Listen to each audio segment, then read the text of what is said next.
ডিভোর্সের পরে কি আমরা ভালো বন্ধু হয়ে থাকতে পারি? হাজবেন্ডের এই কথা শুনে ২ গালে ২টো কষিয়ে থাপ্পড় মেরে দিলাম। প্রচন্ড রাগ হচ্ছিল। কাজে অফিস থেকে বেরিয়ে সোজা বাপের বাড়িতে চলে আসলাম।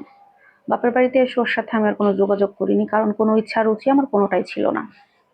কিন্তু হঠাৎ করে ১০-১২ দিনের মাথায় আমার শ্বশুরবাড়ির এলাকার একটা লোক এসে আমাদের খবর দিল আমার হাজবেন্ড নাকি এই পৃথিবীতে আর বেঁচে নেই, সে মারা গেছে।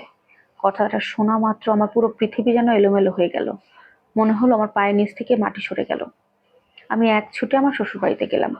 সেখানে যেতেই আমার ননদ আমাকে একটা চিঠি দিয়ে বলল, ভাবি, এই চিঠিটা ভাইয়া তোমাকে দিতে বলেছে, তুমি নাও। চিঠিটা নিয়ে পড়তে চিঠিটা হাতে নিয়ে সেখানে দেখলাম লেখা ছিল, প্রিয়তমা, আমি তোমাকে অনেক ভালোবাসি। তোমার সাথে সারাটা জীবন সুখে শান্তিতে সংসার করতে চেয়েছিলাম, কিন্তু এই স্বপ্ন, এই আশা আমার আর পূরণ করা সম্ভব হলো না। সেটা আমার সৎ মায়ের কারণে।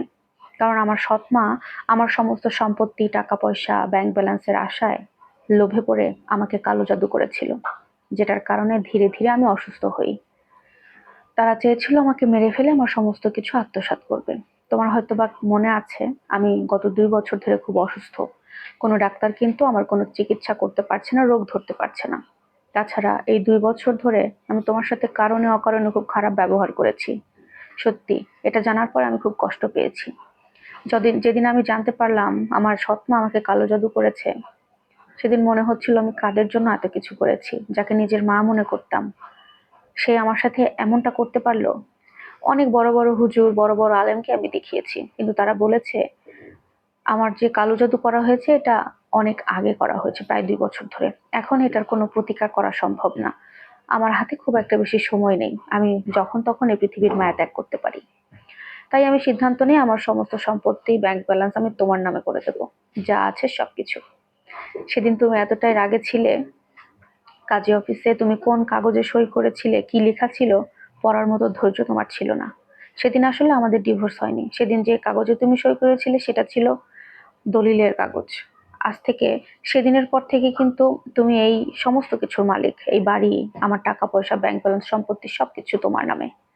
তোমার কাছে একটা রিকোয়েস্ট করব, সর্বপ্রথমে এই বাড়িতে আসার পর তুমি আমার সৎ মাকে বাড়ি থেকে বের করে দেবে। আমি চাই না আমার মতো তোমার জীবনটাও আমার সৎ মা নষ্ট করে ফেলুক।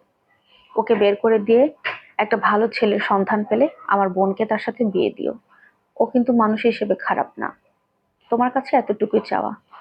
আর সত্যি বলতে তোমাকে নিয়ে তো সারা জীবন আমার সংসার করা হলো না, বাঁচতে চেয়েছিলাম একসাথে, সুখে সংসার করতে চেয়েছিলাম। যেহেতু হলো না, আমি চাই তুমি আমার সমস্ত কিছু দেখভাল করে রাখো, আমার স্মৃতি নিয়ে তুমি বেঁচে থাকো। লেখাগুলো পড়ে আমার চোখ দিয়ে অঝরে পানি ঝরছিল। আমি বুঝতে পারিনি আমার স্বামী আমাকে এতটা বেশি ভালোবাসে। আজকে প্রায় ১০ বছর পার হতে চলেছে, আমি আমার স্বামীর স্মৃতি নিয়ে আজও বেঁচে আছি। অন্য কোনো পুরুষকে আমি কখনো আর জায়গা দিতে পারবো না।